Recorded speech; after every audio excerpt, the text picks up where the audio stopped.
It's the view from mt.Cheam. It's about 2,000 meters high, and it took 2.5 hours to get up here. Joey the dachshund as usual. Have a lot of problems when it was a little bit warm. That's the south to the States, and Mount Baker over there.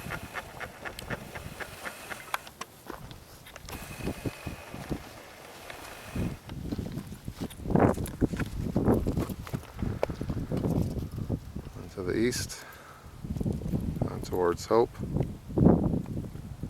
Jones Lake,